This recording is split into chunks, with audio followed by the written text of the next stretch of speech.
Texas is one of the best states for disabled veterans to call home. With benefits like property taxes for those with 100% disability rating, free admission into state parks, vehicle registration exemptions, and even education benefits for families, Texas offers a ton to its veteran community. But what about housing? How affordable is it for veterans in today's market? Well, in today's video, we'll break down what a 100% disability veteran can afford in the Texas housing market, and we'll use a standard example of a family of 4, a veteran, a spouse, and 2 dependents to illustrate how much home might be within reach. What's up, guys? My name is McKeown, and I'm a Marine Corps veteran that served in the Marine Corps from 2008 to 2012. Yes, only a mere 4 years, but since then I've utilized the VA loan both on a duplex and a quadplex, as well as helped a ton of different veterans here locally in the Dallas-Fort Worth area and all across the country. But today I'm going to be talking about Texas specifically, and if you are 100% disabled, what that may look like when it comes to purchasing a house. Now, according to the current VA disability compensation chart, a 100% disabled veteran with a spouse and 1 dependent would receive about $3,900 or close to $4,000 per month. Now, adding an additional dependent brings that just shy of $4,100 per month, with all of it being non-taxable income. This steady monthly income is the starting point for determining what a veteran may be able to afford in today's real estate market. Now, when I mentioned the disability income, let me just preface this right away. It's not ordinary income. For instance, if you make $1,000 a month, that's obviously going to be taxed, and when you work with a lender, you're not going to obviously be able to use that whole $1,000 as true income because a portion of it's taxed. You don't actually earn $1,000 a month. Well, the difference with disability is that $4,000 that you make a month, you actually earn that $4,000 a month. You don't earn that $4,000 and then lose about 30% of it to taxes. That veteran disability income is not taxed, meaning it's actually even better than a normal job. If you had a job that earned $4,000 a month versus having disability income for $4,000 a month, you're actually substantially better off with the disability income for qualifying for a higher amount on a mortgage because, again, it's not taxed. Now let's talk about some of the qualifying factors for using a VA loan. Now, while the VA itself doesn't necessarily have a minimum credit score requirement, lenders do. Typically, lenders require a credit score anywhere between 600 and 620, although some may go as low as 580. Even if there are past financial issues like bankruptcies or collections, the VA loan is known to be a little bit, or I should say quite a bit, more lenient. Now, what matters most is what's known as compensating factors, things like minimal debt, savings, or steady income. Now, for veterans looking to qualify, speaking to a VA loan specialist rather than just a general mortgage lender is going to be crucial. They can help navigate all of the issues and ensure the best outcome. Now, the unfortunate side is I actually have an example that I was dealing with probably yesterday or the day before, and I'll give you that example. I sent my veteran to a lender for a builder. Now, the downside is most of the time builders give you so many different incentives to use their lender, so you kind of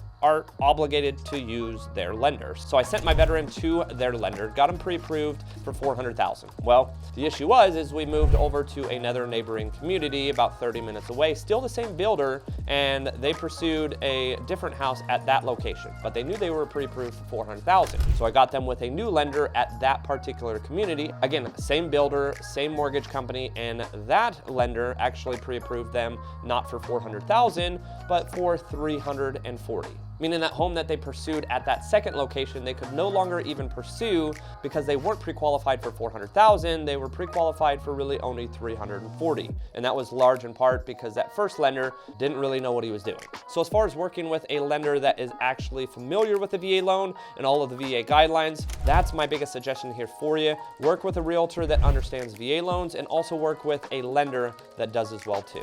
Now, one important metric lenders use is the debt to income ratio, or DTI ratio. However, the VA loan program primarily looks at something called residual income. This measures essentially how much money is left over after all of your bills, including the mortgage, after everything's paid each month. For a family of 4 in Texas, the minimum required residual is about $900. Now, if the DTI ratio is high, the VA might increase the residual income requirement by an additional 20%, which means a new minimum just shy of $1,100. Now, using the example of a little over $4,000 in monthly income and subtracting the a little over $1,000 in residual income requirement, you get $3,000. This is the maximum monthly payment for a veteran with no debt, including principal, interest, homeowner's insurance, and any maintenance fees or HOAs, as well as property taxes. Now let's use an example of maybe you have a monthly debt ranging close to $800. Well, the new maximum now becomes only $2,200. So in scenario 1, the veteran has no debt and can afford up to $3,000 per month, but scenario 2, with veteran number 2, they can only have a mortgage up to $2,200 a month due to that $800 a month in debt that they have. But now let's look at 3 popular areas for veterans in Texas, being Dallas, Houston, and San Antonio. Sorry, Austin, you're not super veteran friendly. Dallas has a median home price of about $345,000. This pushes the monthly payment to approximately about $2,350. This is within, obviously, a reach for a veteran with no debt, but would be out of the range for that individual that has the $800 monthly debt. Now, the median home price in Houston is slightly lower at $305,000, and using the same interest rate and insurance, the monthly payment would be a little under $2,100. Again, being very affordable for a veteran with no debt or minimal debt. Now, moving on to San Antonio, the median home price there is even lower, just shy of $300K, and with a interest rate just shy of 7% and typical homeowners insurance of about $120 per month, the estimated monthly payment would be about $2,066. Again,